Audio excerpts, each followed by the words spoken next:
आप सबका स्वागत है हमारे आज के इस वीडियो में। इस सत्र के बीएमएस के एडमिशन लगभग पूरे हो चुके हैं और बहुत जल्दी ही बीएमएस फर्स्ट ईयर के क्लासेज शुरू होने वाले हैं। तो ऐसे में जो भी बच्चे एडमिशन लेते हैं बीएमएस में वो साइंस स्ट्रीम के होते हैं और बायोलॉजी, फिजिक्स, केमिस्ट्री पढ़ के बीएमएस में दाखिला लेते हैं। ऐसे में कई बार होता है कि जब वो पहली क्लास में जाते हैं तो आयुर्वेद के जो सब्जेक्ट हैं मोस्टली हिंदी में है और संस्कृत में है। तो जब पहली क्लास में उनका सामना ऐसे सब्जेक्ट्स में होता है तो उनको थोड़ी सी समस्या आती है सब्जेक्ट को समझने में और पढ़ने में, और इस वजह से बहुत सारे जो स्टूडेंट्स होते हैं कुछ दिनों तक परेशान रहते हैं कि उनको प्रॉपर चीज़ें आयुर्वेद की समझ में नहीं आती। छात्रों की इन्हीं सभी समस्याओं को ध्यान में रखते हुए जो सीसीआईएम के बोर्ड ऑफ गवर्नर्स हैं, इन्होंने एक नया कुरिकुलम डिजाइन किया हुआ है जिससे कि ट्रांजिशनल कुरिकुलम नाम दिया गया है। और इसमें उन सारी बातों का उल्लेख किया जाएगा, उन बातों के बारे में डिस्कस किया जाएगा जिससे कि बच्चों को शुरुआती दिनों में समस्याएँ होती हैं। और यह टोटल ट्रांजिशनल कुरिकुलम 15 दिन का है और प्रतिदिन इसमें 6 घंटे के लिए सभी छात्रों का रीओरिएंटेशन किया जाएगा, यानी कि टोटल 90 घंटे का यह सिलेबस है। इसमें 15 दिनों में अलग अलग टॉपिक के अनुसार छात्रों को मोटिवेट किया जाएगा, उनकी समस्याओं को समझा जाएगा और उसके बारे में उन्हें गाइड भी किया जाएगा कि और आयुर्वेद क्या है या आयुर्वेद के जो भी बेसिक प्रिंसिपल्स हैं क्या है। तो इन सारी चीज़ों के लिए ये पूरा ट्रांजिशनल कुरिकुलम डिज़ाइन किया गया है। तो आज के वीडियो में हम इसी कुरिकुलम पे डिटेल में बात करेंगे। तो वीडियो शुरू करने से पहले आप हमारे चैनल पे अगर नए हैं तो इसे ज़रूर सब्सक्राइब कर लें, साथ में इस वीडियो को पूरा देखने के बाद अधिक से अधिक शेयर ज़रूर करें। तो चलिए शुरू करते हैं आज के वीडियो। तो आप देख सकते हैं कि मेरे हाथ में पूरा जो ट्रांजिशनल कुरिकुलम है और इसका पूरा सिलेबस इसमें दिया गया है। तो हम एक एक दिन करके इसमें डिस्कस कर लेते हैं कि किस दिन क्या क्या आपको बताया जाएगा और इसके बारे में समझाया जाएगा। तो जो पहला दिन है, पहला दिन इसमें सब शुरुआत होगी इनॉग्रल फंक्शन से।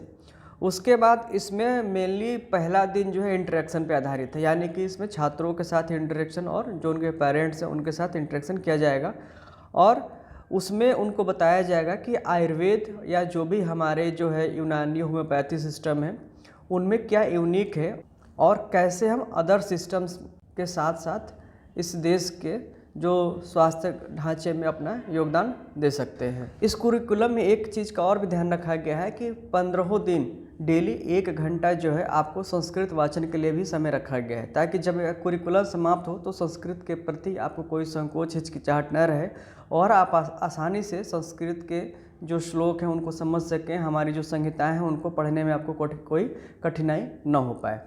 तो पहले दिन के बाद अब देखते हैं दूसरे दिन में क्या है। तो जो दूसरे दिन है इस पर mainly history, philosophy and concepts of ESU, introduction by eminent persons. तो जितने हमारे ESU हैं यानी कि जो आयुर्वेद सिद्ध यूनानी हैं, इनके जो बेसिक प्रिंसिपल हैं, तो जो भी हमारे आयुर्वेद के एमिनेंट पर्सन हैं उनके द्वारा इसके बारे में आपको बताया जाएगा, इंट्रोडक्शन दिया जाएगा उनका। और साथ में मॉडर्न मेडिसिन या जो भी कंटेम्प्रेरी मेडिसिन है उनके साथ इनका क्या योगदान है और कितना ये इम्पोर्टेंट है उनके कंपैरिजन में, इसके बारे में भी डिटेल में आपको बताया जाएगा। दूसरे दिन ही इंस्टीट्यूट के बारे में आपको डिटेल में बताया जाएगा, साथ में कितने विभाग हैं, कितने आपके पास स्टाफ हैं, किनका क्या इम्पोर्टेंस है, क्या रोल है, और साथ में जो भी आयुर्वेद के एमिनेंट पर्सनालिटीज़ हैं उनके द्वारा एक मोटिवेशनल लेक्चर भी आपको दिया जाएगा, जिससे कि आप आयुर्वेद के इम्पोर्टेंस को या जो भी ESU हैं उनके इम्पोर्टेंस को आप समझ सकें। जो तीसरे दिन का लेक्चर है इसमें विशेष रूप से आपको यह बताया जाएगा कि जो हमारी रेगुलेटरी बॉडीज़ हैं या CCIM है, CCH है, तो इसके बारे में डिटेल में आपको बताया जाएगा कि हमारी रेगुलेटरी बॉडीज़ क्या है, उसके कौन कौन से पार्ट्स है, कौन से डिवीज़न है और कौन कौन से जो बॉडीज़ है जो हमारे ESU सिस्टम के लिए रूल्स और रेगुलेशंस को बनाती हैं। साथ ही ये भी बताया जाएगा कि जो भी आयुर्वेद संबंधी मेडिसिन्स हैं और उसमें क्या क्या रिसेंट एडवांसेज हैं, यानी कि कौन कौन सी दवाओं पर रिसर्च चल रहा है, ट्रायल चल रहा है, इसके बारे में भी डिटेल में आपको दूसरे दिन बताया जाएगा, जिससे कि आपको जो भी आपका जो साइंटिफिक जो माइंड है वो आसानी से इस बात को समझ सके कि जो भी हमारी आयुर्वेद की मेडिसिन है टोटली साइंटिफिक हैं और यह भी उतना ही काम करती हैं जितना कि अदर पैथी की मेडिसिन्स। तो दूसरे दिन मेनली आपको रेगुलेशंस के बारे में, रेगुलेटरी बॉडीज़ के बारे में और जो रिसेंट इन्वेंशंस हैं उनके बारे में आपको डिटेल में बताया जाएगा। तो तीसरे दिन और चौथे दिन का सेम है, जो चीज़ें आपको तीसरे दिन बताई जाएगी वही चौथे दिन भी आपको बताया जाएगा। पाँचवें और छठे दिन आपको मुख्य रूप से हॉस्पिटल की विजिट कराया जाएगा और कौन कौन से पेशेंट्स आते हैं या किस किस पेशेंट्स में आयुर्वेद ज़्यादा बेनिफिशियल है, किन किन रोगों को ठीक करने में सक्षम है, इसके बारे में आपको क्लिनिकली इसमें दिखाया जाएगा और समझाया जाएगा। साथ में आपको आपका क्या रोल है समाज के प्रति, आपके क्या दायित्व हैं, इसके बारे में भी आपको मोटिवेट किया जाएगा। और प्रकृति परीक्षा जो कि एक आयुर्वेद का बहुत ही महत्वपूर्ण पार्ट है। आप बहुत से रोगों की चिकित्सा जो है प्रकृति पे ही निर्भर करती है, खान पान रहन सहन प्रकृति पर निर्भर करती है। तो इन दोनों दिनों में आपको प्रकृति परीक्षा के सारी चीज़ों को बताया जाएगा, समझाया जाएगा और आप कैसे प्रकृति परीक्षा करेंगे इसके बारे में भी डिटेल में बताया जाएगा। सातवें दिन भी आपको क्लिनिकल एक्सपोजर के साथ साथ कंप्यूटर का बेसिक नॉलेज और कुछ जो आयुर्वेद में अलग अलग चीज़ें वर्णित है जैसे वृक्ष आयुर्वेद और मृग आयुर्वेद, इनके बारे में भी आपको बताया जाएगा। आठवें और नौवें दिन, इस दिन भी आपके मोटिवेशनल लेक्चर होंगे जो भी आयुर्वेद के एमिनेंट पर्सनालिटीज़ हैं उनके द्वारा। साथ में संस्कृत वाचन का भी कार्यक्रम होगा।